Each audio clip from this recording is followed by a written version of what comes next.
오늘은 이명 완화를 위한 5가지 습관화 전략에 대해서 이야기를 드리도록 하겠습니다. 습관화라는 것은 쉽게 말하면 뇌가 이명 소리를 무시하도록 학습하는 과정이고, 시간이 지나면서 증상을 줄이는 데 기여할 수 있는 거라고 보시면 되겠습니다.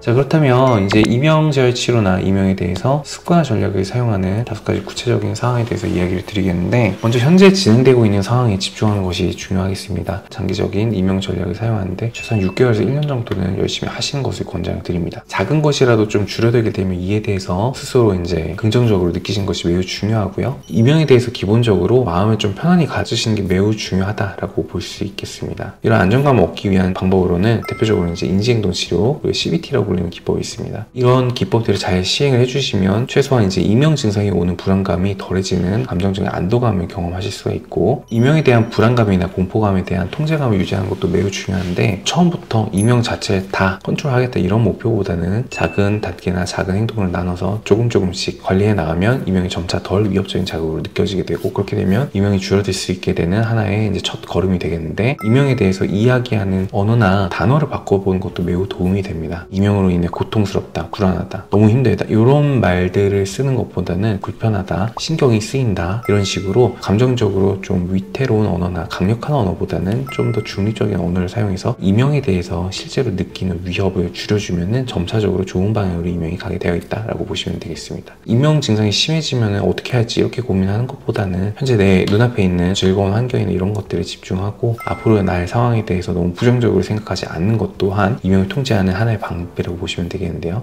또한 이제 가능하다면 이런 것도 혼자 이겨내려고 하지는 마시고 친구나 가족분들한테 얘기하는 것도 도움이 됩니다. 가족분들이 현재분이 이명이나 이런 것들을 얘기하지 않고 다른 즐거운 일에 대해서 이야기를 할 수 있도록 명백하게 인지하고 이런 것들을 좀 도와주시면 최소한 이명에 대한 부정적인 감정에 빠지지 않도록 만들어줄 수 있고, 더 나아가면 이제 환자분들이 이명에 대해서 위험하지 않은 자극이라고 재구성할 수 있도록 만들어주는데 매우 큰 역할을 하게 되겠습니다. 자, 그리고 네 번째는, 이명은 이비인후과 검사상에서 특별한 문제가 없다라고 확인됐다면 대부분은 안전한 문제라고 보시면 됩니다. 확신을 하셔도 좋고요. 물론 없던 소리가 들리면 두려움과 불안을 느끼는 것은 매우 자연스러운 일이라고 볼 수가 있는데, 결국 우리 치료를 위해서는 이런 감정을 제대로 인지하되 최소한 두려움에 대한 반응을 줄이는 데 집중하는 것은 치료 매우 중요하다고 보실 수가 있게 되겠습니다. 특히나 이제 소리 혐오증이나 소리 과민증과 같은 큰 소리에 대한 두려움, 특정 소리에 대한 두려움이 있는 경우 더욱 그렇다라고 보시면 되겠고요. 예를 들어서 일부 환자분들의 경우에는 이제 레스토랑 같은 이제 시끄러운 환경에 놓이면은 이러한 소리들이 이명을 악화시킬 거라고 믿고 벌써부터 이제 공포나 불안감을 느끼고 사회활동에 대해서 불안을 느끼시는 경우가 많은데, 그렇지만 주변 환경에서 오는 음향적 자극이 있으면 오히려 더 소리가 줄어들 수 있기 때문에 다른 소리에 대해서 안전하지 않다라고 불안감을 갖는 것보다는 어느 정도 이제 일반 생활 환경이 다 나한테 영향을 미치는 건 아니다라고 안정시킬 필요가 있다라고 보시면 되겠고요. 환자분들이 더 내 이명에 대해서 통제감을 가지고 습관화를 하셔서 마음의 평화나 안정감을 받는 것이 매우 중요하다고 볼 수가 있겠습니다. 그리고 이제 생활 환경에 의해서 너무 통제되지 않도록 즐거운 생활 하시는 것도 매우 중요하다라고 보시겠고요. 심한 환자분들의 경우에는 소음 측정기까지 가지고 다니면서 이명이 악화될 수 있는 소리들이 옆에 없는지 확인하게 되는데, 이렇게 되면 이제 너무 이제 과민하게 반응하게 되기 때문에 오히려 이명이 더 심해지는 경우가 있다라고 보시면 되겠습니다.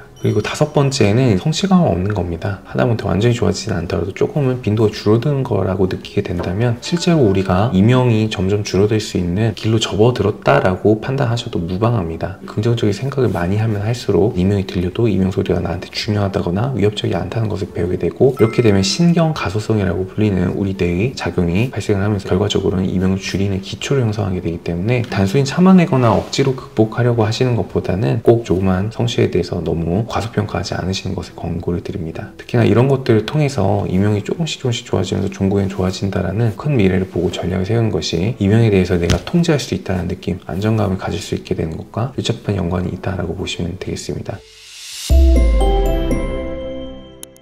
오늘은 이명 치료에 있어 가장 많이 언급되는 습관화에 대해서 구체적으로 어떤 나의 사고를 통해서 이명을 줄일 수 있는지에 대해서 이야기를 드렸습니다. 당연히 이제 이런 사고방식뿐만이 아니라 이명 클리닉을 통해 스스로 이명을 이겨낼 수 있는 방법을 꼭 교육을 받으시길 바랍니다.